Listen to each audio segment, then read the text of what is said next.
بسم اللہ الرحمن الرحیم۔ میں ڈاکٹر وقار بھٹا ایک نئی ویڈیو کے ساتھ آپ کی خدمت میں حاضر ہوں۔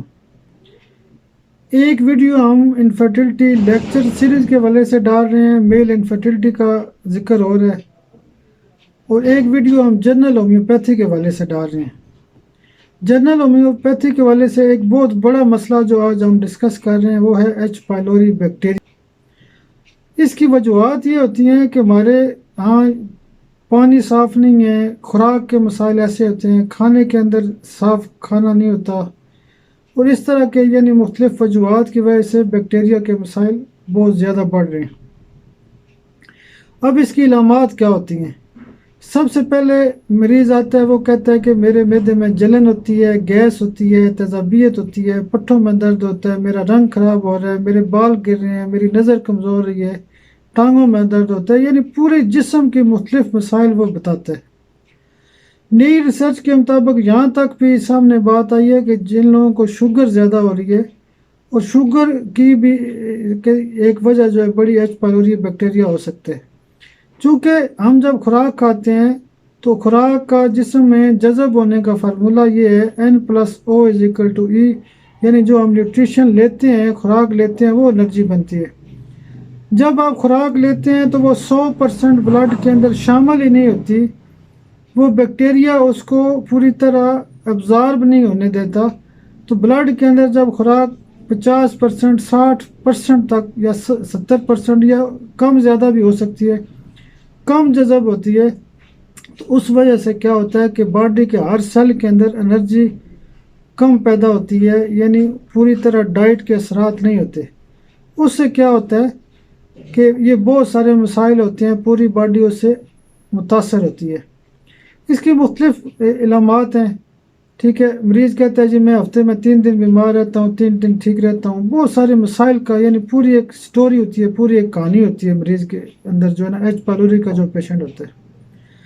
معدے میں السر ہو جاتا ہے، اس کے علاوہ پھر آگے IBS کے مسائل، اس کے پیچھے ایک کاز یہ ہوتی ہے کہ بیکٹیریا کی وجہ سے بہت سارے مسائل پیدا ہونا شروع ہو جاتے ہیں۔ مریض کہتا ہے مجھے کبھی موشن ہوتے ہیں، کبھی قبض ہوتی ہے، کبھی پتہ نہیں کیا کچھ مسائل آتے رہتے ہیں۔ ہم نے ایچ پائلوری کو ضرور فوکس کرنا ہے۔ جوڑوں کے درد کے مسائل بہت سارے ایچ پائلوری بیکٹیریا کی وجہ سے آ رہے ہیں۔ اب اس کا حل کیا ہے؟ اس کو ٹیسٹ کیسے کیا جائے؟ اس کے کچھ 7-8 قسم کے ٹیسٹ ہوتے ہیں۔ ایک سانس کا ٹیسٹ ہوتا ہے، اس کے علاوہ جو انڈوسکوپی کرائی جاتی ہے اس کے دوران ایک ٹیسٹ کیا جاتا ہے۔ بلڈ کے مختلف ٹیسٹ ہوتے ہیں، بلڈ سکریننگ ہوتی ہے، ایچ پائلوری سکریننگ ٹیسٹ کیا جاتا ہے۔ لیکن میں جو اکثر بہت عام ایک ٹیسٹ لکھتا ہوں وہ ہے ایچ پائلوری IgG اور IgM۔ اس میں کرونک فیز اور ایکیوٹ فیز دونوں کا پتہ چلتا ہے۔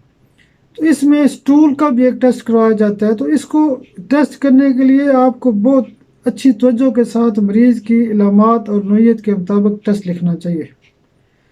تو ایسے ٹیسٹ کرا کے معلومات ہو جاتی ہیں کہ ایچ پائلوری بیکٹیریا۔ لوگ مختلف قسم کی ہاضمے کی پھکیاں اور پتہ نہیں کون کون سی دوائیاں ڈیلی کھاتے رہتے ہیں، 2-2، 4-4، 6-6 سالوں سے دوائیاں کھائی جا رہے ہیں۔ تو ہمیں ایچ پائلوری کو سمجھنے کی ضرورت ہے، اس کے اوپر توجہ کی ضرورت ہے۔ مریضوں کو بھی چاہیے کہ اس کے اوپر ایسی علامات کے ساتھ متعلقہ اپنے قریبی ہومیوپیتھ سے رابطہ کریں۔ ہومیوپیتھی میں اس کا بہت اچھا حل ہے۔ اب ہم تھوڑا سا دیکھتے ہیں کہ اس کا علاج کیا ہے۔ علاج کے اندر یہ ہوتا ہے کہ مثال کے طور پہ ہمارے پاس جو مریض آتے ہیں ان کو ہم ایچ پائلوری بیکٹیریا دیتے ہیں، ٹھیک ہے، 1 mg کی ایک ڈوز ہفتے میں دے سکتے ہیں۔ اس کے علاوہ نکسومیکا ہے، کاربوویج ہے، لائکو ہے، ارجنٹم نائٹ ہے، ارسینک ہے۔ مختلف علامات کے مطابق روبینیا بہت خاص دوائی ہے، نیٹرم فاس بالخصوص بہت بڑی دوائی ہے۔ تو اس طرح کی ہومیوپیتھی کے اندر ایک ڈوز بیسلینیم کی دی جا سکتی ہے، کارسینوسن کی دی جا سکتی ہے، انتھراکسینم کی دی جا سکتی ہے۔ مریض کی علامات کے مطابق ہمیں علاج کرنا ہوتا ہے۔ تو اس میں یہ ہوتا ہے کہ علاج بہت اچھا ہے۔ تو آپ جو ہے نا ایسی علامات کی صورت میں ایچ پائلوری کو فوکس کریں، تو انشاءاللہ ہماری جو مزید جو ویڈیو ہیں انشاءاللہ آئندہ آتی رہیں گی۔ بہت شکریہ، بہت شکریہ۔ میں انفرٹیلٹی چینل سے ڈاکٹر وقار بھٹا، بہت شکریہ۔ اللہ حافظ۔